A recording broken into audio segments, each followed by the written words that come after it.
Hello and welcome to the channel. Be sure to share, like, and comment down below. And if you're new here, hit that subscribe button for daily videos on news and politics. Breaking. Disturbing memo leaks to public on Hillary and Obama's nasty illegal plot to remove Trump. The 2016 presidential election showed the American people what the Democratic Party was all about, and with the leaked emails from WikiLeaks, the links of the Democratic National Committee went in an effort to ensure that their candidate Hillary Clinton received the Democratic Party nomination.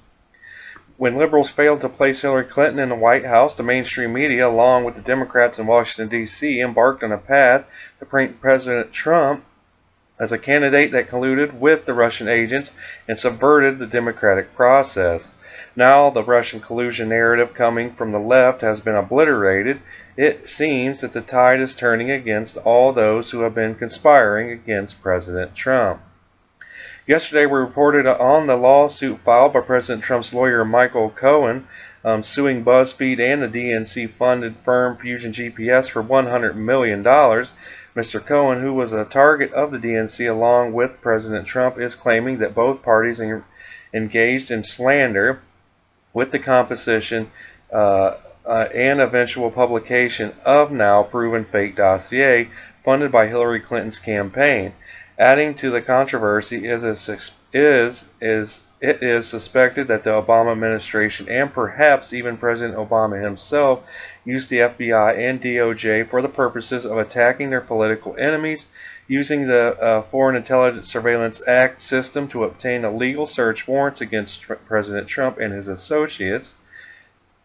Now a memo is also circulating amongst Congress which may prove someone in the Obama administration and perhaps even more than one person may have lied to illegally obtain a warrant to spy on President Trump. Before we get to the memo and the trending hashtag release the memo, let's rewind back to why congressional leaders are demanding that this memo, which is still classified, be released to the public. Donald Trump Jr. went on to say Americans deserve to know the contents of the memo. Democrats and deep state government officials are doing everything they can to protect those within the government who use their positions of influence to target those they disagree with politically. Release the memo. The public theory floating around Washington, D.C. about the Obama administration's suspected misuse of FISA and going after then-candidate Trump goes like this. Certain elements within the Obama administration allegedly attempted to get a search warrant on President Trump via an Article 3 in federal court and were denied the warrant because sufficient evidence did not exist. Then after Obama's operatives failed in their initial attempt, they allegedly mislabeled their FISA request as foreign agents but made the mistake of including Trump's name and were again denied. Finally, it is suspected that on their third attempt, Obama operatives allegedly submitted a third FISA request but left out Trump's name, and this final request for a FISA warrant was granted. Yesterday, Republicans in the House went on Twitter to demand that this memo they read to be unclassified, using the trending hashtag release the memo, alluded to the fact that the contents of the memo are extremely damning and will obliterate whatever credibility is left of Special Counsel Robert Mueller's investigation.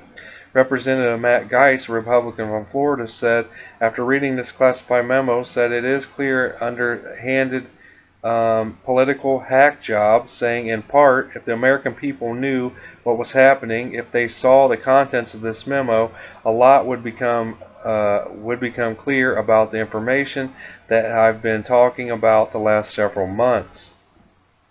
The only details to be released about this memo are that it involved the DOJ, the Obama FBI, and then candidate Trump.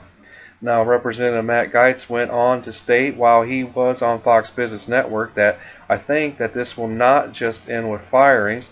I believe there are people who will go to jail. You don't get to try to undermine our country, undermine our elections, and then simply get fired.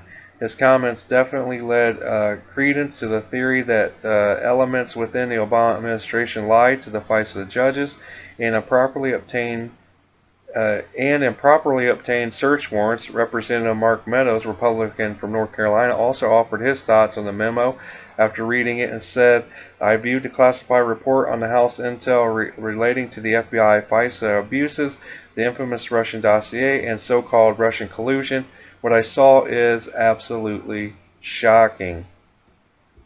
If FISA warrants were obtained under false pretense, the criminal penalties are serious, but the damage to the FBI and DOJ will leave a serious black eye on the government agencies, which are not supposed to be politicized. Now, Lee Smith of The Tablet, an online Jewish news outlet, elaborates the ramifications to the contents of this memo could be set in motion. Now, it says, for if the FBI and Department of Justice used a piece of opposition research paid for by a political campaign as evidence for a warrant to intercept the communications of a rival campaign, and the questions asked by congressional investigators suggest they did, then we are now living in a very different America than the one that generations of civil libertarians and small government conservatives alike desire to maintain, and which large majorities in Congress have repeatedly voted for. Mr. Smith goes on to point out that the obvious that the FBI and the DOJ will be in damage control for a long time, and will have to work very hard to regain the trust of conservative Americans, many of whom already feel that the DOJ and the FBI are still political pawns. Now, the DOJ and the FBI and perhaps the CIA would be embroiled in a scandal likely to have long-lasting and sweeping consequences for the intelligence collection, national security, and the safety and privacy of American citizens, to say nothing of how it will demoralize federal law enforcement, which will appear to be mired in partisanship and political corruption. Now, President Trump and Attorney General Jeff Sessions have not commented publicly on this memo or its contents, but it is a safe bet that both have already viewed the document, which may be the main source of President Trump's confidence that this Russian collusion investigation will fall flat on its face.